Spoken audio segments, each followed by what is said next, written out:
Good evening everyone, कैसे हैं आप सब लोग। मेरा नाम है राहुल और मैं दूंगा आपको सीटीपी का प्रैक्टिस सेट प्लस इसमें होंगे मैथ के क्वेश्चंस। तो बने रहिए हमारे साथ। Rahul Pandey official Telegram channel है, आप इसे ज्वाइन कर सकते हो पीडीएफ प्राप्त करने के लिए, या और भी जितनी सारी इन्फॉर्मेशन होती है वो आपको यहाँ मिल जाती है। पहले क्वेश्चन से स्टार्ट करेंगे। अधिगम को प्रभावित करने वाला पर्यावरणीय कारक कौन सा एक है। मतलब इसमें प्रभावित करने वाले तो सारे कारक हो सकते हैं, मगर कौन सा कारक पूछ रहा है, पर्यावरणीय। और किसको, लर्निंग को।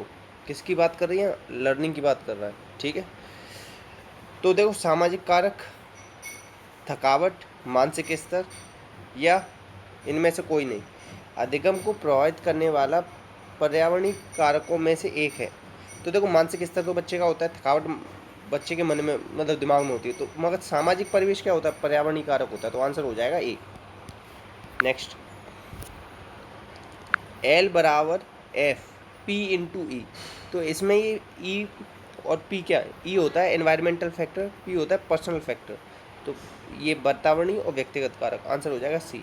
ये किसने दिया, कोर्टलेविन ने दिया। कोर्टलेविन ने और क्या दिया, क्षेत्र सिद्धांत दिया। कोर्टलेविन किससे भी रिलेटेड है, ये गेस्टाल्टवाद में भी थोड़ा सा नाम आता है इनका, ठीक है, याद रखना। नेक्स्ट,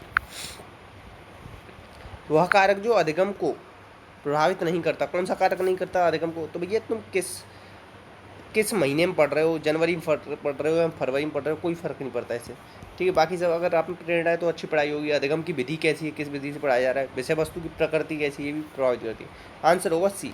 नेक्स्ट, अधिगम को प्रभावित करने वाले शिक्षक से संबंधित कारक, मतलब शिक्षक का कौन सा कारक है इसमें, तो प्रस्तुतिकरण। वो कैसे आपके सामने कोई चीज़ को प्रस्तुत कर रहा है, इससे बहुत फर्क पड़ेगा।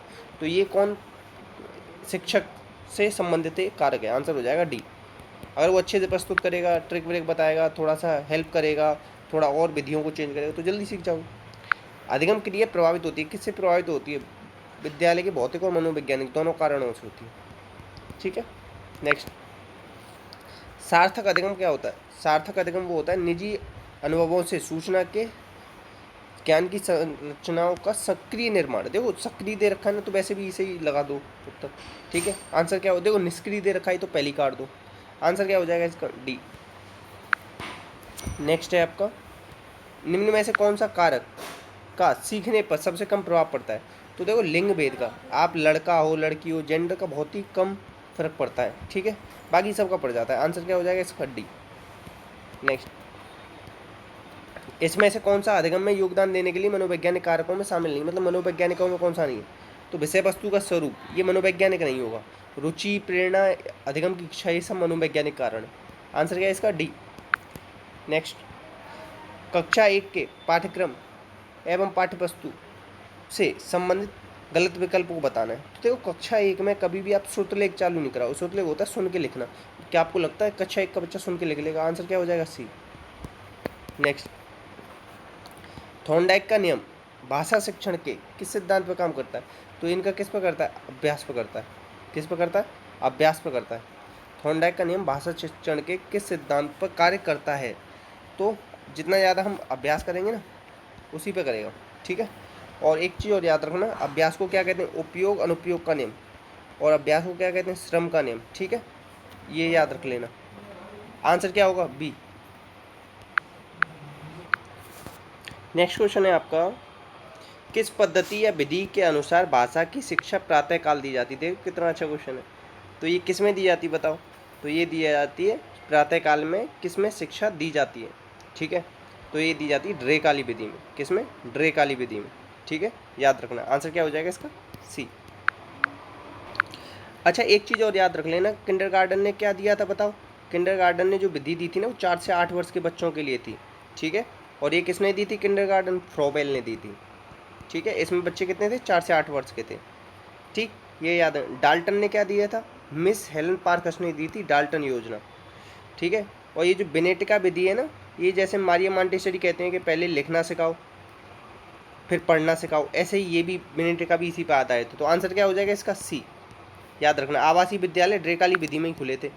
नेक्स्ट, प्रायः पुस्तक प्रायः अपूर्ण छात्रों के लिए लिखी जाती। तो किस, तो देखो अप्रौढ़ जो नहीं है प्रौढ़, तो उसे क्या करेगा बताओ, वो बैक करके आओ उसकी किताब को। जो अभी प्रौढ़ ही नहीं हुआ तो उसकी किताब को बैक करे आओ, वो अभी नहीं पढ़ पाएगा। आंसर क्या हो जाएगा इसका, बी। ऐसे याद रख लो। नेक्स्ट, इसमें से श्रवण कौशल का कौन सा तत्व नहीं है? तो श्रवण कौशल का कौन सा नहीं है? वक्ता का उच्च शिक्षण। देखो अब जरूरी नहीं है कि अगर आपका टीचर पीएचडी हो तभी आपको पढ़ा पाए, 12th वाले लोग भी तो पढ़ाते हैं प्राइमरी में, ठीक है। तो ये इससे कोई फर्क नहीं पड़ता। रुचिकर और वक्ता के प्रति श्रद्धा, वक्ता की संप्रेषण शैली, ये ज़्यादा जरूरी है, ठीक है। आंसर क्या हो जाएगा? सी। आंसर क्या हो जाएगा? सी। नेक्स्ट, सीखने में कठिनाई का कौन सा कारण नहीं? कौन से कठिनाई कारण से आपने? अरुचि का अभाव। देखो यहाँ लिख रहा है अरुचि, अभाव। अरुचि मतलब होता है जिसमें नहीं है, जिसको नहीं है रुचि, ऐसा हो जिसमें अभाव। ऐसे समझो, दो जगह आ और आ रहा है ना, तो इन दोनों काट दो। रुचि का भाव, तो रुचि के भाव से कोई कठिनाई होती नहीं होती। इस तरीके से दो जगह आ और नहीं आता है तो काट दिया करो, तो फिर वो सीधा सिंपल बन जाता है लाइन। आंसर आएगा इसका डी। देख रहे हो कितना घुमा के पूछा। नेक्स्ट, सतत और समग्र मूल्यांकन किसने दिया था? स्क्रीबेन ने दिया था ये टर्म, सीसीई अपने यहाँ 2009 से यूज कर रहे हैं। एक भाग योगात्मक होता है, सबमिटिव असेसमेंट, ये होता है 60%। तो दूसरा होता है इसका कौन सा? निर्माणात्मक मूल्यांकन, ये होता है 40%। और इसमें हम क्या देते हैं बच्चे को? फीडबैक। आंसर हो जाएगा 4। निदान के बाद कराया जाता है उपचार। निदान में करते हैं पहचान, इसे ही कहते हैं डायग्नोस। उपचार को क्या कहते हैं? रेमेडियल। आंसर आ जाएगा डी। नेक्स्ट, नेक्स्ट है इसमें, मूल्यांकन की दृष्टि से किस प्रकार के प्रश्नों का निर्माण किया जाना चाहिए? तो ये किया जाना चाहिए वस्तुनिष्ठ प्रश्नों का। किस प्रकार के प्रश्नों का निर्माण करना कठिन है? कठिन किस कौन सा है? वस्तुनिष्ठ। इसमें देखो पहली बात तो इसके फ़ायदा क्या है? पूरा सिलेबस कवर हो जाता है इसमें, ठीक है। और इन्हें बनाना कठिन होता है, आसानी से नहीं बन पाते। आंसर हो जाएगा बी। नेक्स्ट, मौखिक परीक्षा प्रणाली का सूत्रपात किसने दिया? तो मौखिक परीक्षा प्रणाली कह ले या प्रश्न उत्तर कह ले, क्या कह ले? प्रश्न उत्तर। तो ये दोनों किसने दिए? सुकरात ने। आंसर क्या हो जाएगा? सी। और पुराने टाइम पे समस्या समाधान विधि के जनक भी कौन है? सुकरात, ठीक है। सुकरात, प्लेटो और अरस्तु। अरस्तु का कौन था गुरु? प्लेटो। प्लेटो का था सुकरात, ये सब याद रखना। नेक्स्ट, बहुबुद्धि सिद्धांत ज्ञान के अनेक पद्धतियों में से प्रदान करने के लिए एक से अधिक कौशलों को प्रकट करता है। तो ये किसने कहा? ये गॉर्डनर ने कहा है। गॉर्डनर की किताब है फ्रेम्स ऑफ माइंड। सबसे पहले 7 प्रकार की बुद्धि, 8 प्रकार की बुद्धि कब बताई थी इन्होंने? 1998 में। 9 प्रकार की कब बताई थी? अस्तित्ववादी, ये बताई थी 2000 में, ठीक है, याद रखना। और सबसे पहले इनका ये कब आया था? 1983 में लेके आए थे अपनी थ्योरी को, याद रखना ये सब। और आंसर हो जाएगा इसका बी। नेक्स्ट, गार्डनर ने बुद्धि के कितने प्रकार बताए? तो देखो वर्तमान में 9 लिख रहा है ना, कितना साफ साफ लिख रहा है। आंसर हो जाएगा ए। कहते हो आप लोग के सर 8 लगाएं 7 लगाएं, तो देखो कितना क्लियर दिया है। और ये सब पेपर में आया हुआ है, ऐसा नहीं पेपर में नहीं आया। गिलफोर्ड के अनुसार निम्न में से कौन सा बुद्धि का आयाम नहीं है? तो बुद्धि के आयाम 3 बताएं गिलफोर्ड ने। कौन कौन से बताएं? संक्रिया, ऑपरेशन कहते हैं इसे, इसे क्या संक्रिया? विषय वस्तु को कहते हैं कंटेंट, उत्पाद को कहते हैं प्रोडक्ट। तो ये बताएं, पहले संक्रिया, फिर इन्होंने बताया विषय वस्तु, फिर उत्पाद। संज्ञान की बात इन्होंने नहीं करी है।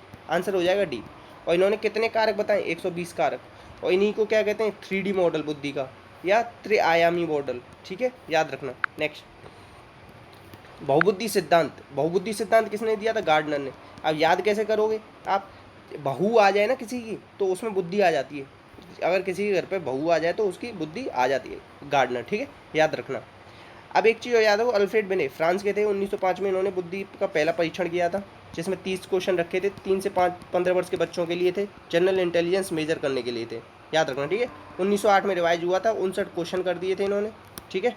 और इसमें इन्होंने मानसिक आयु का संप्रत्यय भी ले आए थे। ब्रूनर ने रेलिवेंस ऑफ एजुकेशन नाम की किताब लिखी है। 3 स्टेज बताई, इनएक्टिव, आइकॉनिक, सिम्बॉलिक। वाइगोत्स्की क्या है? सोशो कल्चरल थ्योरी दी है इन्होंने।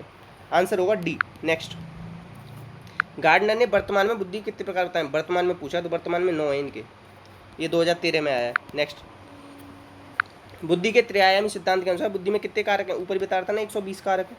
अगर 120 थे, फिर 150 हुए, फिर 180। अगर कह दे अभी प्रेजेंट में कितने, तो प्रेजेंट में तो 180। नेक्स्ट, निम्न में से कौन सा पद गिलफोर्ड के सिद्धांत से संबंधित नहीं है? तो संक्रिया है, विषय वस्तु है, उत्पाद है, लाभ नहीं है। क्या हो जाएगा? लाभ। आंसर हो जाएगा बी। नेक्स्ट, इसमें से कौन सा घटक गिलफोर्ड द्वारा प्रदत्त बुद्धि मॉडल के विषय वस्तु की बेमानी? विषय वस्तु में कैसी आती है? शाब्दिक आता है और अशाब्दिक आता है, सांकेतिक आता है, आकृतिक आता है, मगर संज्ञान की बात इन्होंने नहीं करी है। संज्ञान की बात इसमें नहीं आती, ठीक है। तो आंसर क्या हो जाएगा? सी। आंसर क्या हो जाएगा? सी। नेक्स्ट, देखो अब ये मैथ के क्वेश्चन है। प्राकृतिक संख्या बतानी है जो 3 या 4, जिसका प्रत्येक अंक या तो 3 या 4 है, तो ये तो सबका है, वह 3 और 4 दोनों से विभाज्य है। तो देखो ये कभी भी 3 से, ये कभी 4 से नहीं कर सकती जिसके पीछे 3 आ रहा हो, और जिसके पीछे 4 चौक 16 है ये नहीं कर सकता, ठीक है। 4 दूनी 8 ये नहीं कर सकता, 4 तिया 12 और 3 चौक 12 ये कर सकती है। आंसर हो जाएगा बी। नेक्स्ट, अब देखो ये जोड़ना है, तो इस तरीके से कभी संख्या दे रखी हो ना बढ़ते क्रम में, सीधे कर दिया करो 1 2 3 4। अगर यहाँ और भी होता आगे तो वो भी ऐसे लिख देता 5, मगर ये 4 तक है।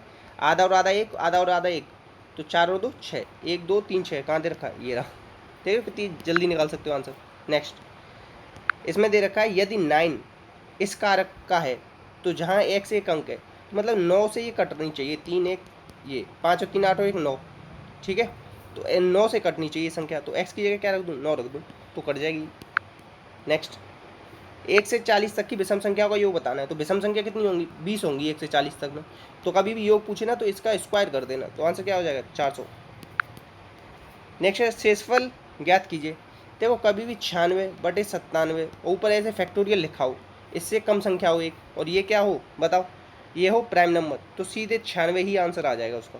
नेक्स्ट, एक वृत्त का क्षेत्रफल 324 पाई वर्ग सेंटीमीटर। वृत्त का क्षेत्रफल कितना होता है, पाई आर स्क्वायर होता है।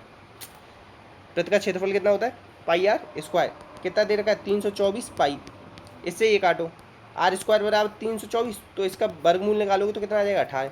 अब ये पूछा सबसे लंबी जीवा, सबसे लंबी जीवा मतलब इसका डायमीटर पूछ रहा है, तो डायमीटर 2r होता है, तो 18 दूनी 36, ऐसे निकाल लो। नेक्स्ट, किसी वस्तु को 6% और 4% के लाभ पर बेचने के लिए विक्रय मूल्य का अंतर 3 है। यहाँ पे कितना अंतर है 2% 3 के बराबर, तो 100% पूछ रहा है। 100% कब होगा, 50 दूनी 100, तो 50 दिया 150, आंसर हो जाएगा बी। नेक्स्ट, इतने क्वेश्चन थे तो आपके प्लीज़ शेयर कीजिएगा, सपोर्ट कीजिएगा, अच्छी लगी हो तो लाइक कीजिएगा, और कोई डाउट वगैरह आए हो तो कमेंट बॉक्स में पूछ लीजिएगा। अपना आप लोगों का ध्यान रखना। जय हिंद, जय भारत।